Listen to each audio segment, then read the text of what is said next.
first, I've missed a whole bunch of things in your introduction, so you should help me fill in the blanks. So you're on the board of Omer's Ventures, right?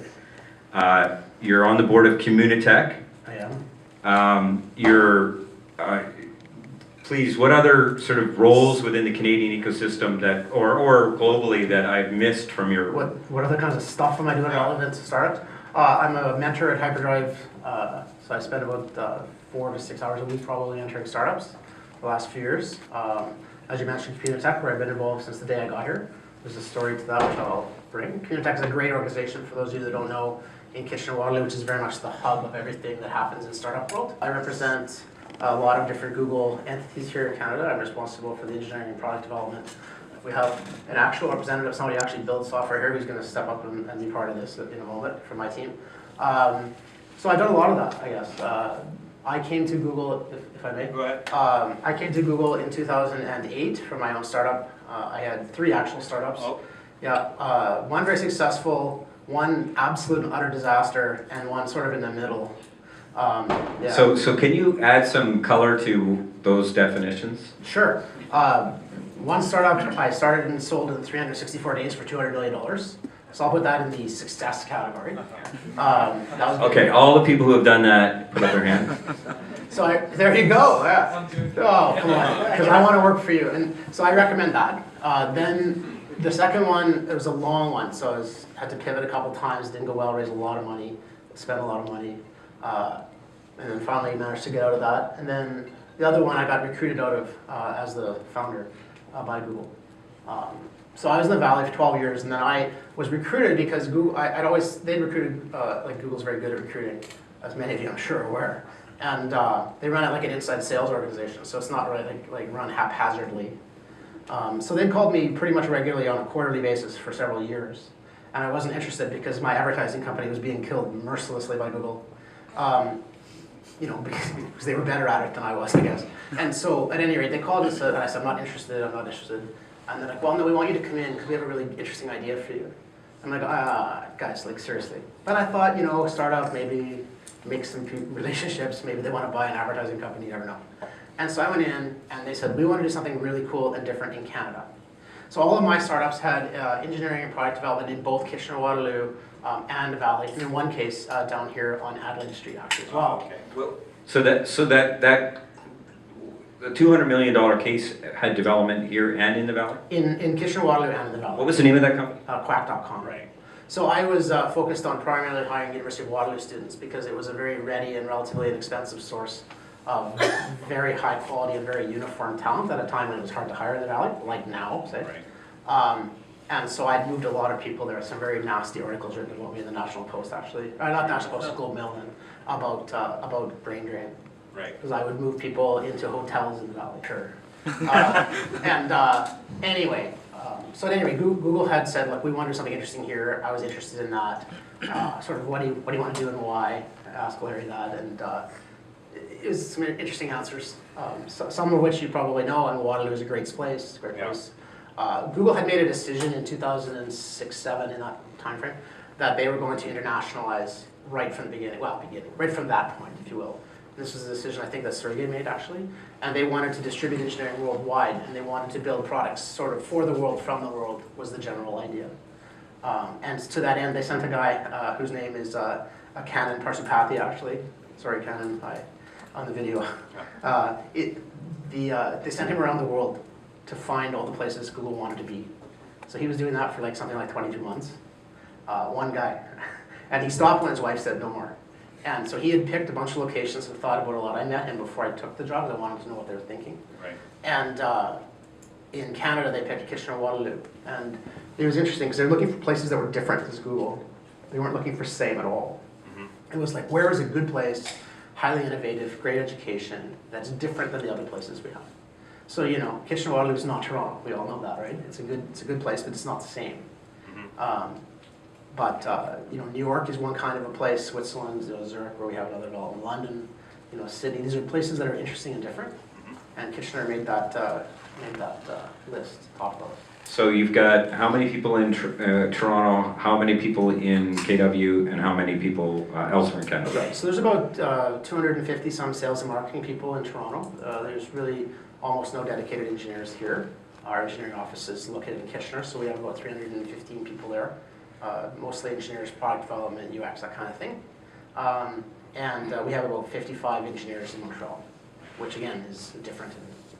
So before we get too far away from it, Sorry. let's, one of our ambitions here is to inspire startups and inspire founders. So take a little bit deeper dive on the journey between the 200, on that story. Right, so, yeah, my favorite story. I mean, Crap.com was like a passion for me. I'd worked in software about 20 years. I have 3 degrees. I have a PhD in search, which is useful. I have a master's degree, a computer science degree. I always wandered around because I was always bored. So I'd do it in my undergrad, got bored at work, get bored, back to school, get bored, like that. So it wasn't like a directed thing. I spent 2 years playing semi-professional ice hockey, so I often get bored. But anyway, along the way, I got working for the U.S. government in large systems architectural assessment. And I was at Carnegie Mellon at Software Engineering Institute in Pittsburgh, actually. And it was interesting work, very hard, challenging. I met a lot of very smart people, which is where you start to think about startups, right? Because you're like, hey, this is an interesting group of people. I wonder what they would do if we weren't doing something else. And so we weren't really sure what we wanted to do. Some of our friends had made startups that were just sort of successful. We knew nothing about anything to do with business. I mean, nothing. My brother's a very successful businessman, and he would always ask me in all these academic style jobs, he's like, are you ever going to get a job? And I didn't know what he meant. Now I know what he means.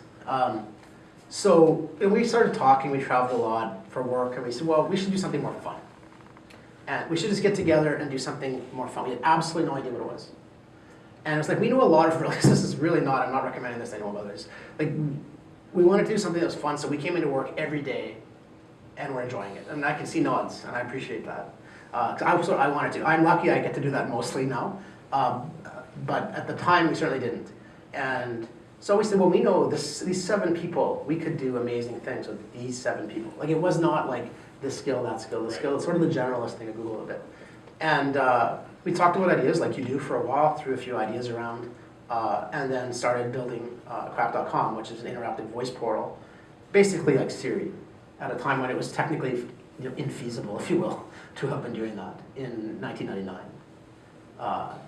But surprisingly, we made it sort of work, and it was interesting because there was a lot of components to this. We ended up with a startup with 14 PhDs, which is not what you want, right? Like, that means you're doing too many things. And, but we were very, very passionate and aggressive, confident, like many of you, I'm sure. And so we went to the world's biggest speech company, 4 of us who knew absolutely nothing about anything, except we knew a lot about building data systems. And we said, we want to build this, which of course is a dangerous thing to tell anyone in a big company. And we need you guys to do it. And we were there for 5 hours. These are MIT folks who created their own company. And by the end of that, we had a signed contract, an unlimited license to use their software. And they owned 5% of our company, which probably we should have taken to the lawyer beforehand. But at any rate, it was a good deal, and that set us off, really. And then we started building our portal. We tried to raise money in the Valley. My very first pitch was at Sequoia. Absolutely stupid, absolutely insane. Very first pitch of my whole life. So it did not go like you'd hope. They liked us, but we didn't get any money. The next one was Hummer Windblad, later the same day. We pitched more David Dow and Kleiner. We got $0. Wow. So, yeah, we got rejected. Where do you go from there, right? Well, we went back to Pittsburgh. This is what you do. And then we talked to some people, and then we came to Toronto, and we raised money in about 15 minutes. So we went to a small venture firm in town here that used to be called, it's still here, but it's not the same people now, called HDL Capital. It's one of these VC firms that will make a deal, upfront some money, and commit the rest of the money like a few weeks later kind of thing, when they pull in their partners. And they wrote it. We walked into this room. I had just finished selling my truck, sold my RSPs. We went and got the computers with my truck before we sold the truck. As you get the idea.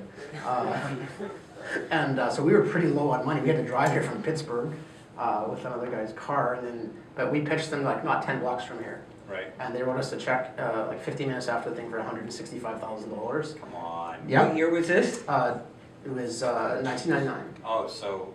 That was a lot for us. And then the deal was. So there were Lots of people writing checks at that point? It seems like an imaginary world almost. Are you kidding? Yeah, in Canada? Yeah. I suppose that's slightly true now, isn't it? I don't know. You see a lot of small deals. Yeah. I certainly see a lot of small. At any rate, that deal was for $6 million, and they promised us a good deal. It was like, we'll give you $2.5 million in, I think it was like 4 weeks, and if we don't give it to you, you keep the other money. So from our point of view, this was a no-brainer. And the only deal was we had to quit our jobs and go to California, so we did, when they sent the money. And was it a value deal, or was it a convertible note, or what? No, it was a value deal. We weren't smart enough, but no, the people, it ended up working out really well, of course, for everyone, and so those people are obviously my friends now. Wow. Yeah, it was a good deal. That's pretty good. But it was an interesting one, because we did a demo that we were really not sure would work, and it worked beautifully. It was one of those great days where, like seriously, like I had no idea it was going to work. This product that we had would allow you to actually do basically commodity-based Amazon purchasing over the phone. At the time there was no, nice little phones with beautiful, powerful web browsers and things like that. There was nothing like that. So it was all interactive voice. And you could buy them using commodity indexing of Amazon, and then you could look at things like ISBNs or titles, authors, stuff like that. Stuff that you could ask a question about. Like, I'd like to buy a book. What kind of a book? Who's the author of the book? That kind of thing. So you could get through a dialogue in a couple minutes, so it seems like an eternity now. But the ability to buy something on the go was a really big thing. Right. So we were sort of started this company because we thought it seemed likely if we could get it going, Amazon would be interested, which was true. And they bought it. They did not. Oh. We sold it to someone else. But Okay. they were super interested. They worked great. And in the demo, what happened though, this guy had gone to school in the UK, and he walked over to his bookshelf and he picked up a book that was published in the UK. And I thought I was going to cry because the UK uses different ISBN numbers. And it was just a miracle it worked. I could not believe That's it. two miracles. I think there might have been some talent There's involved. more. There's more miracles. Okay, so so we're going to talk now about the products that you guys have worked on, and maybe this is a good opportunity to bring Jonathan in. Great. So you can introduce Jonathan and Great. Tell us a little bit of his background. I will. Well, he can talk to his own background, but this is Jonathan, no last name, because I'm not selling Jonathan currently. I don't know where he's from, the slave trade business at Google, but Jonathan works with me at Google. Jonathan's responsible for mobile Gmail products, and a product we released yesterday at 1 o'clock called Inbox for Gmail, especially the iOS parts and some of the other infrastructure. And so Jonathan also has a startup background. Maybe you want to give a little bit more color. Sure, that kind of I've covers stolen most it of all. So yeah, so I work with a team in Waterloo, about 30 engineers. We do a lot of mobile Gmail. We were a big part. In fact, we owned the Inbox for Gmail iOS app that came out yesterday. We did a bunch of infrastructure pieces, so anything to do with reminders or things like highlights in your email, we took care of those sections there. so how many people are on this? You launched it you launched it into like a private testing or Yeah, what? so it's invite based right now, and let's say there's a lot of interest, and it's working well right now. Like a lot of it. We have a lot. So like the invites are going to be slow coming for some time. Yeah. We have 10 we'll give away today. 10 invitations to So just, the new Gmail inbox. yeah. So we'll take business cards. Well, you really Is had this how you 9, do that? right? Yeah, 9. Good one for you. Yeah. I don't know what I'm saying. So we have 11 to give away tonight. Okay. No problem. All right.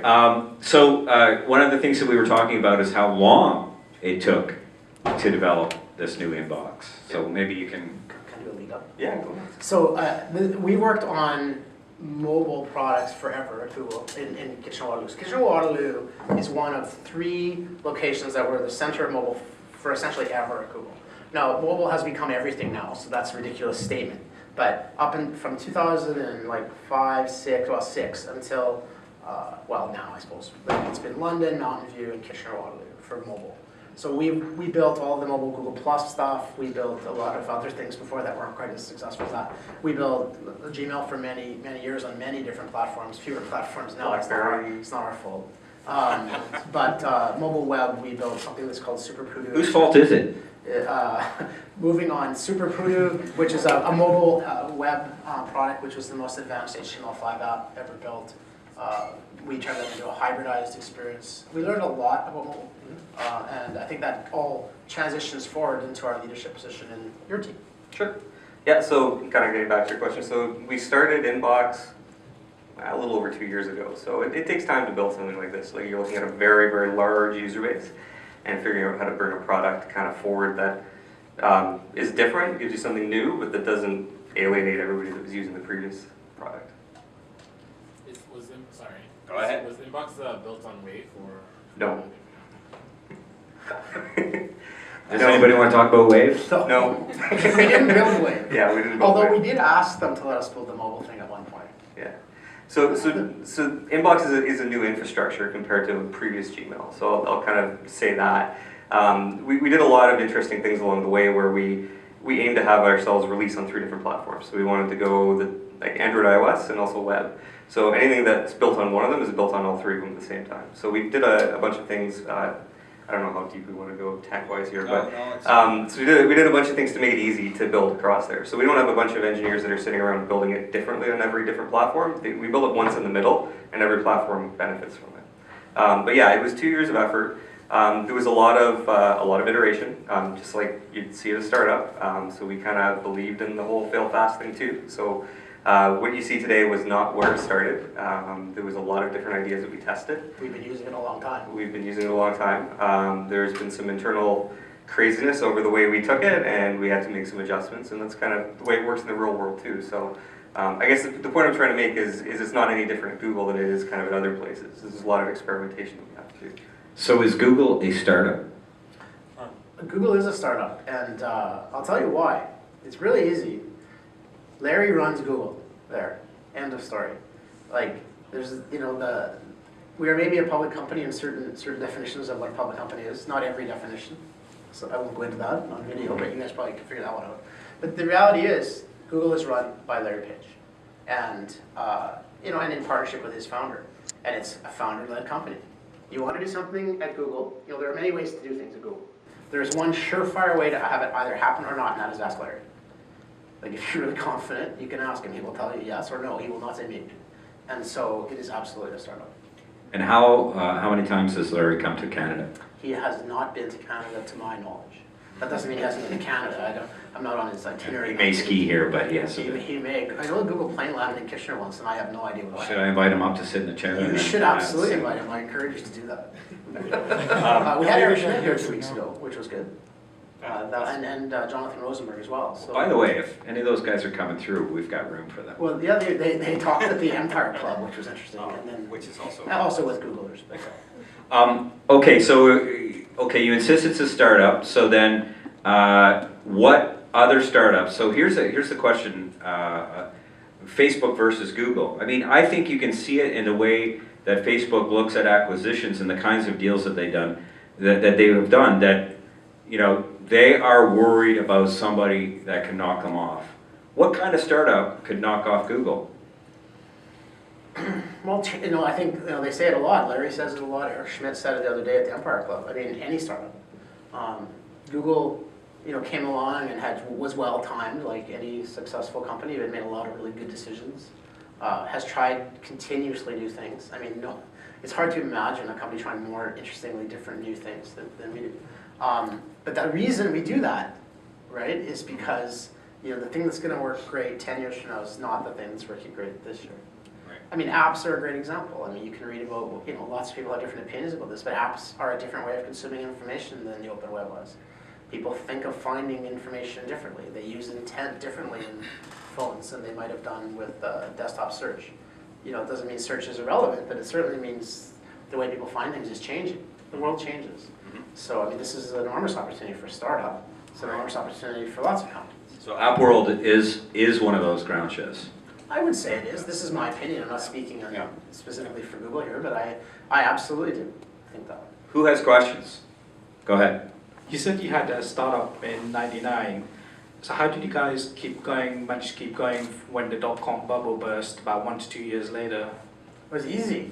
We raised the money first and sold it second before the crash. Thumbs up to that. Are we in a bubble now? Geez, that was a comeback. I don't think so. Okay, go ahead. Sir. Do you mean valuation bubble or funding bubble? I wasn't sure. Answer the question. Sorry. My fault. Okay, you knocked me off my puck there. So we were lucky probably. I many times want to write a book. I've written a bunch of chapter outlines for my whole book. Every chapter is titled, timing is everything. Every single chapter, right? Startups are about hard work and enormous luck, both good and bad, right? So I've lived it. Is that we had we had a very successful company going. We were growing the way we wanted, things were progressing the way we wanted, we had a plan. And when the market started to turn, you know, we thought a little bit about our plan because the market did not look good. Like in March of 2000, things did not look good. And you know, by April, we'd signed this big deal with a really large internet company, which is not as big of an internet company anymore, but it was a very big internet company then, called Lycos, actually. Oh, like those. And so we had a deal to power their entire service, which even with our brand present, which was, you know, crazy for them to do. And we were working with them, we were almost ready to launch, and then we realized this deal was gonna kill us. It was gonna kill us. Like, there's a ton of money in this deal. And, you know, for us, like a stupid startup, having a deal that was worth $15 million or whatever it was, right? Like, for us to walk away from that was like suicidal. And our investors were a little edgy. But we were like, oh, we have to get out of this deal. So we hired like one of the best lawyers we could find, and they got us out of this deal. And that was so we could become more available. And then once we were not unable to be sold, essentially, you know, we immediately flipped around and put ourselves in the market. So we were lucky. That's fairly ballsy move. Yeah, well, we could see that that next round wasn't going to come. Right, Right, when we needed that money in Christmas or whatever. right. What date did you actually close the deal? August 31st, 2000. That's when mine crashed, just around that. It's the same day Pickstream sold, actually. You know, the Canadian guys out of the valley. So. There's not too many deals after those deals. Yeah, I know. Yeah. So and I had to spend the next couple of years at Time Warner. Eventually that ended. That's okay. Yeah. So in addition to this debut of Inbox, what are some of the other products that you've owned? We're building a lot of really great things in Kitchener. Well, personally, I've owned a number of products, mostly around the retail and shopping area. In Kitchener, we have historically done a lot of advertising products, particularly conversion-based advertising products that are heavy on the machine learning side. These are very popular products to make a lot of money. Many billions of dollars of revenue go through these products, that are some of which were invented in Kitchener by Canadians, so that's pretty great, right, when you think about it. A lot of the conversion-based infrastructure and success, not all or anything like that, but a significant number of really interesting products were originated in Canada. So we have a large amount of ads infrastructural teams beyond that as well. So the main ads core serving system for display is owned in Kitchener. We also own a significant part of the ad exchange system, which is many millions of transactions per second and things like that. So these are very high volume. That's one of our things, if you will. Again, we mentioned mobile infrastructure, some other mobile applications. Gmail, Docs. Gmail, some iOS of the Docs. stuff over time, Google+. Then we also do a fair bit of Google Fiber TV, which is interesting, because it's not launched in Canada. You know, who knows if it ever will. But you know, we do a lot of the consumer experience for this, a lot of the second screen stuff. So it's pretty cool, fun stuff. Involves some mobile technologies, but not only. And so we have some of the product leads for that as well. I mentioned ads. Oh, Chrome, right? So we've done a lot of Chrome OS work. We kicked off a Chrome OS team, I don't know how many years it is now, it's 3.5 or yeah. And the way it started is interesting. We know a lot about mobile, and you know, we felt very strongly then, and before then too, that the way mobile web was going was not going well. So we got heavily involved in designing not just experiences in the browser, but the way the operating system works, trying to change the way touch works in the browser. We did a lot of work in WebKit back in the day when we were working with WebKit more, and a lot of open source things, trying to move the community around a bit that maybe nobody's aware of. And then we actually helped launch what became, we launched a series of consumer devices on Chrome OS, none of which actually went to market. And then we launched the Chrome, we were one of the main drivers for the Chrome Pixel device, which is a hugely successful, very powerful laptop powering basically a supercharged web experience. So we were very proud of that. It met all of its internal goals, which was to show that it's possible to build an amazing web experience in a laptop. And show some of the touch stuff, because it is a touch-based laptop as well. So we did that. We're currently working on some non-disclosed consumer products, physical hardware that will ship with Google's logo on it, probably. I mean, by probably, I mean probably ship. If it does ship, it will have a Google logo on it. That's really exciting stuff. We're looking forward to launching that hopefully next year. I'm missing something really important. No, you covered it. I covered it. Okay. Do you do, so when you're working on a particular project or a particular product, Is it really happening in KW? Are you working across teams? We work with teams all over the place. So Jonathan, maybe you talk about yours. Sure, so it's a bit of both. It depends on the team. So I mean, with Gmail, we actually have pretty strong ties with the mothership in Mountain View, but also with a big team out in Zurich. When we were working on docs, we worked in Waterloo on a large chunk, but we had another team in New York that we worked with. So it really depends. I mean, for what we're doing on Inbox, like we're kind of the hub for the iOS part of Inbox, and we're the hub for things like reminders across Inbox, Google Now, and a couple of other properties. But for other things, I mean, we could have kind of a supporting role, but we typically like to have the ownership of both of the pieces here. Yeah, we work really hard to try to keep, it's hard sometimes because things change fast, Google. And in the market, we're reacting, we're doing this, we're not doing this. And we make a lot of these decisions ourselves. We make them in partnership with other people. And occasionally we're told. Not so often are we told. I mean, I was told by Larry one day we're buying a company, congratulations. Other times we've driven the acquisitions ourselves. Like I said, it's his startup. Right. How many acquisitions has Google done out of Canada? We would probably say 7, of which 3 stayed in Canada. And how many were you asked to have a look at? I drove 3 of those. I've looked at, I think, all of them to some degree. Did anybody know that? That's kind of important. Go ahead. I think this is Mike. So Jeff Foltz is my name. With Affinity, we do product design platform for product configuration. And I'm curious to know where in the Google environment we would find expertise in the Chrome side and the Android side around HTML5. Sure. Well, there's lots of it. I mean, it's not like we're short on it. That's good to know, because there's a lot of Google, right? The long-term champions originally of most of that, particularly in lower power devices, but even everything, right, is, probably Alex and Derek and Kitchener. Good. So Good to know. we know them. Any other questions? So if you had to look, say, it's Bell Charters, by the way, I've got a startup. If you had to look 5 years out, what do you project for Canada for Google? And also, I guess in terms of acquisitions, are you guys actively watching? We should be considering Google as an exit option? Oh, absolutely. I mean, I hope you do. So first on what I hope for Canada. So I came back to try to find interesting things that we could do that would matter. We're investing time, energy, our expertise, we're sharing where we can. We're trying to do what we can to create an even better startup environment. Toronto has a really cool startup environment. Kitchener has a very cool startup environment, very different, very complementary. I work a lot on transit. You have no idea how many hours I have spent on lobbying the government, talking about the importance of connecting downtown Toronto, downtown Kitchener. Like, our building is across the street from the new transit hub in Kitchener. Like, this is not like a coincidence, right? Like, I'm on OMERS to help them convince the government they're a little more powerful when it comes to Canada, right? Like, and we work with John, who's a huge advocate for the Corridor, the 401 corridor. Yeah, this is something we concocted like a dinner, right? It's like, how are we gonna get the government to focus their energy on this tech corridor? Nothing against Montreal, nothing against Vancouver, nothing against Halifax. These are great places. But if you're gonna pick, I'm big on the density argument. Let's focus. Kitchener is highly complementary to Toronto. We have a lot of skill set overlaps. The more we can move people back and forth, the better. We're running buses for Toronto, right? I don't wanna run a bus network. But we are, because I need to.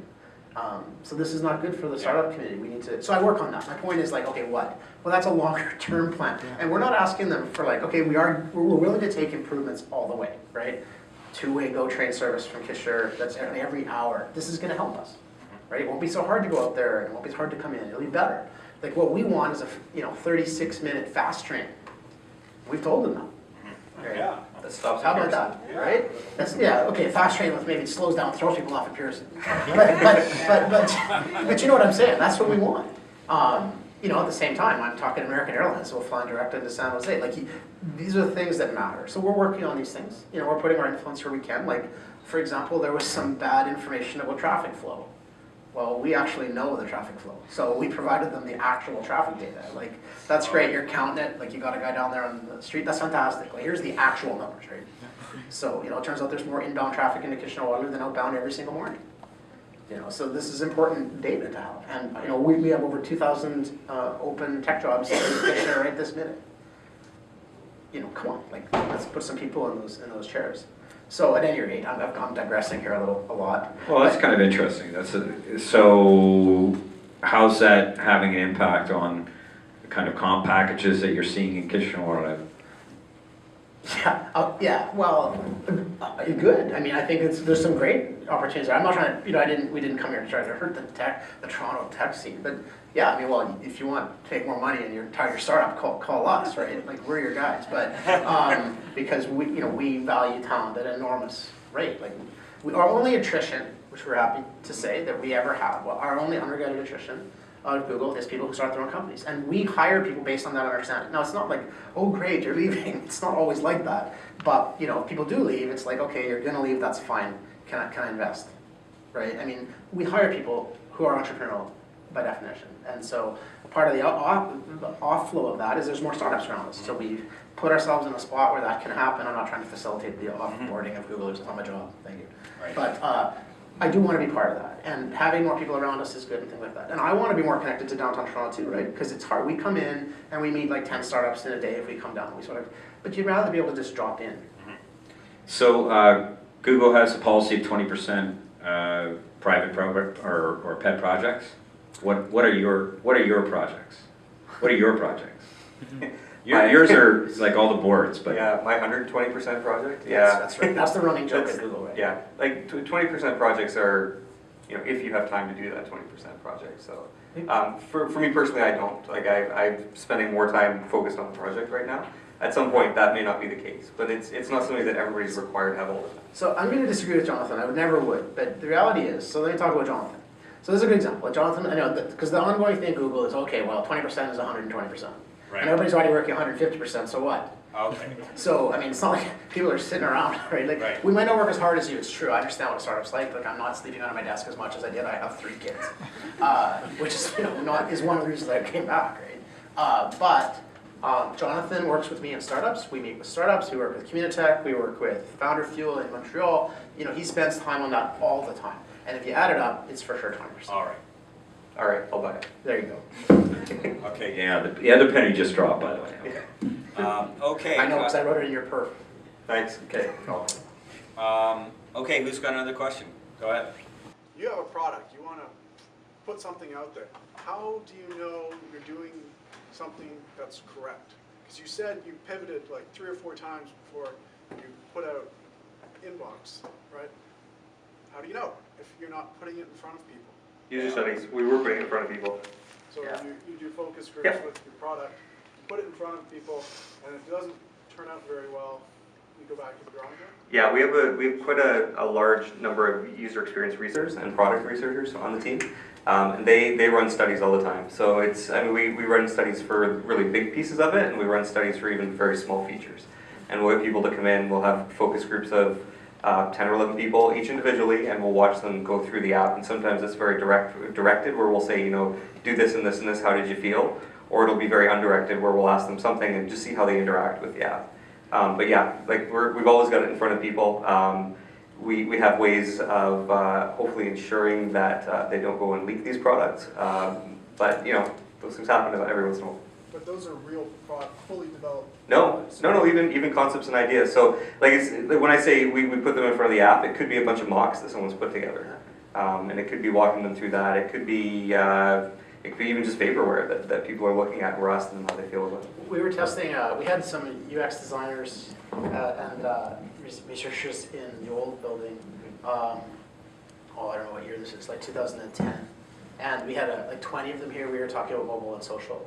And we decided on the fly during this day-long kind of co-design session that we had that we needed some people. So we went and got some contracts that we had and went downstairs, and we at their lunch break, we got all the tellers out of a bank and brought them up. They had to sign all the contracts and put them through a little mini study.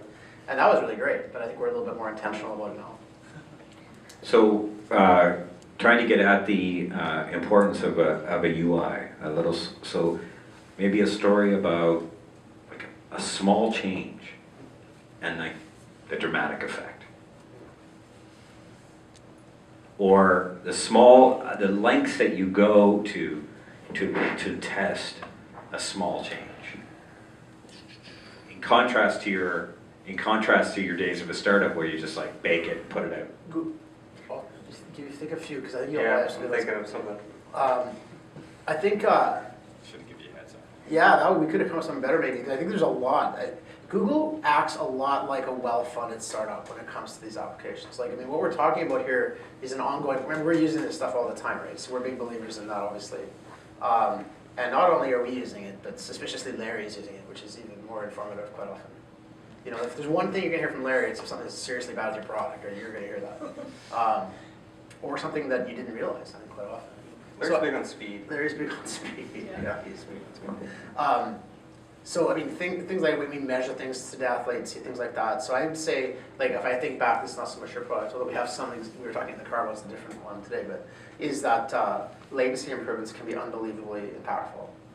Like, latency. So you change the button touch latency by, I don't know, 15 milliseconds, so that's not so wrong, 15%. You're gonna make an enormous impact, potentially, on how somebody experiences your app. And you're gonna look at abandonment rates, you know, that are gonna change a lot, engagement's gonna change a lot. If somebody thinks it's slow, they're gone. So, I mean, this is sort of obvious to many of you now. It wasn't as obvious 3 years ago as it is today. And so when we built a lot of HTML5-based mobile apps for a long time, that's how we got into rebuilding WebKit. It was like, okay, this thing is not fast enough, so let's just fix the browser. And we have that advantage, right? We can just go and fix the browser. But the reality is, in the case of WebKit, so could you. You know, it might take too longer than your company has before it launches, but I would say latency. Maybe some features like that are more cross-application. Yeah, like startup speed is super important. Startup So- speed, yeah. So like the difference between apps starting up on your device, like on an Apple device, you open up Apple Mail versus our Mail, and we want to get them in parity, right? So making changes that kind of bring you towards that. Like, Yeah. those are huge. Are there any platform I'll give you an example. I mean, Apple's going into internet radio, so I've been using AccuRadio for many years, and now suddenly it doesn't work anymore on my iPad. So are there like those kinds of obstacles that are baked into the hardware? Or are there obstacles that are built in to Apple products for Google? I wouldn't say that there's obstacles baked in as much as Apple has some advantages in the way that they can build products on their own devices. So it's they give you the fair tools to do what you need to do, but you don't necessarily have access to the same tools that they would have all the time. I have two answers. One is for the camera, and one is for later. So Yeah, we'll shut off the camera in a bit. yeah, I mean, you know, launching products for Google on Apple is a lot better than it used to be. That's the before. Okay. Okay, so you talked a little bit about how people leave Google to do a startup, and then you know, the question is, you know, hey, maybe I'll invest. When we had Howard Morgan here, who's at First Round Capital, we asked him about, you know, what was key to the emergence of the New York ecosystem, and he talked about, you know, had like offices like Google. He talked about critical density of Yahoo's office, these kinds of things, and then it was all about the exits. So, are you seeing that kind of effect in terms of like how many you know, angel investments do you think have been made out of Google's upper echelon, or you know, those kinds of effects? I have no idea. A lot, like unbelievably lot. In Canada? Oh, okay, a lot. Yeah. But I mean, you know, Google as a whole, it's an enormous amount, right? I mean, the people at Google are extremely entrepreneurial. They're investing in all kinds of things all of the time. You know, we have a very clear corporate policy on, you know, on non-compete and things like that. So Right. everybody's pretty upfront at Google about doing the right thing. It's what we do. You Right. know, that's how we think about it. So, but I mean, that said, I mean, you're constantly wanting to invest in your friends. Right. So, I mean, I think it's pretty good. Like in Kitchener right now, like as you know very well, like there's a dearth of funding relative to what I believe at least the market should have in Canada. I think you mentioned this earlier, relative to the potential deals and the, you know, the quality of the talent, the quality of the ideas. You know, it's true, we are Silicon Valley, but it turns out we're also not Israel, as you pointed out, right? And there's other places like that. So we could absorb a lot more money without making it look ridiculous. So whatever there is, there's no bubble in Canada. We can Right. agree on that. So in Kitchener, I personally know some angels who've done 200 deals this year. And there's at least another 3 that have done at least 100. These are deals that are on the order of 25 to 250,000. These are rich people. So there is a lot of angel money, and there's a lot more money like that in Toronto, right? Like, we always laugh, right, for Kitchener. But there's not 200 deals being done, seed deals that being done in Toronto. I bet Is there there? are. Oh, Anybody sure. agree with that? I bet you there's 1,000 deals done this year at startups. Absolutely, Don't you think 1,000? absolutely, Yeah. without a doubt. Yeah. And I've got 2 questions for you when you're ready. He's ready. I'm Rick Nadell. So first of all, you guys are my competitor, and I'm really annoyed with you because every time I try and find a CTO, off he goes to Google. So I can't stand you guys. I hate Google. So my real question to you guys is this. So if you were charged with coming to Canada and finding the next Kitchener-Waterloo, because right now I can't get anybody out of Kitchener-Waterloo because they all want to go for you guys. They want to stay there. Right. Where's the next hub? Give us a little bit of a hint. To be based or to recruit from into here? Both. Where's the next, I can't remember the gentleman's name who went on the 22-month circuit, but he found Kitchener-Waterloo. Yeah. So where's the next In one? Canada? Yeah. I think there's a lot of talent in Vancouver. It's a different place than here. You probably know that. It's extremely interesting. It has a lot of game-style creative people, which is really interesting. UBC is a very strong computer science program, so there are a lot of people there. They love it there, right? It's hard to recruit from Vancouver. They do. Right? It's hard. So if it were me, it was my startup. I like it there. I lived there for a while too, and I would look at that. Although quite honestly, I tell people, anybody I tell. In fact, I'm working with a different company in a different context, saying, look, you guys, you have to move from Vancouver. This is ludicrous. And in their case, sure, they have a CTO, but they can't get the rest of the people, right? So it's a serious problem. And I believe we need to change the way we're doing immigration. I think we need to, the University of Toronto, the University of Waterloo, we have a huge number of amazing people coming in from all over the world and from across Canada. Like I'm from northern Saskatchewan, so coming in as a hub, I'm gonna say it again, to a focal point, right? We gotta keep up, let's put up the walls. I have these problems with visas. I hire a lot of people. I tend to target my recruiting outside the country in places where it snows a lot. I'm not recruiting from Florida, I'm recruiting from Hungary or whatever, right? So, but it's hard to get these people in. And so I think we need to do more. I don't really know that I have a real answer for you, because people love Vancouver. I think there's a lot of great people there, they're hard to move. We're expanding our You need to talk about Ottawa. recruiting. I don't know Ottawa as well, actually. I have been there a fair bit, but I don't know it as intimately as I do the other areas, just to my own detriment. You still playing shinny in what position? Am I still playing shinny? Do you know, I played a lot of hockey up until this year, which is laughing, because now I'm coaching rep hockey for my 7- and 8-year-old girls, and that is more than a full-time job, so the hockey has fallen away, I'm afraid. I'm aware of that too, yes. Go ahead. All right, so I got a new question. This really goes back to Dan King, I'm his JPLK group. And we're going back to your earlier time, but we got a product, we're ready, we're looking for VCs. And the question is, what does a good deal look like? Well, I don't have the honor of being out raising money right now. There's a lot of deals I don't like. I mean, I like the convertible debt deals. Are you talking about a startup, cold startup, first round? That's right, yeah. I mean, there's more experts in this room who probably just signed that deal and have either feel good or feel bad to talk to. So I encourage you to put up your hand and talk to him. But I like the really clean, convertible debt deals myself with caps. You can argue how high, I suppose. When I'm advising startups, I don't like any conditions other than that. If it were me, that would have been a very good deal for me in my previous life. Those deals didn't exist like that, right? I look at them, back in my day, but those are better deals now, in my opinion. For startups, it takes some of the time pressure off, depending how they're written. Yeah. Especially if they can expand up to some amount. The VCs I know like those deals too, because it helps them when they go to make decisions later. It's not so complicated to bring new people in. It's not so complicated if they don't want to be in anymore. Stuff like that. That's my opinion, but I'm not the one doing it, so I feel very sensitive about it. When I talk to startups, I'm like, these are thoughts. Like, you're the guys on the street, I've been there, so I know I'm not there. So, Right. Do you have anything other than that thought? No. There's some strange deals that I don't like at all. Mike? I'm a big believer that when you, sorry, I know, he knows where I'm going. I think when people come work for you, they should share in the upside. It's a risk to come to a startup. I hired a lot of people, right? I made a lot of people a lot of money, and I'm glad and proud of that. And we shared a lot of money, a lot of equity. I'm a big believer in, when you want great people to come and work in your startup, there's one great way to not come work for me, Tell them you're gonna get really wealthy and you're gonna work hard, even if it's just a chance, right? Like, I can offer them all kinds of things, like I can even offer them that actually, but my pitch is longer. You know, I pitch against that every day. You know, not too hard, because I'm a little sympathetic, but I have my own problems. So you're saying that you don't like deals that don't have a big option plan attached to it? Absolutely. I think you should be out there fighting for all the options or whatever structure that is equivalent to that under the terms of like a net deal that you can for your employees. And how big of an option pool?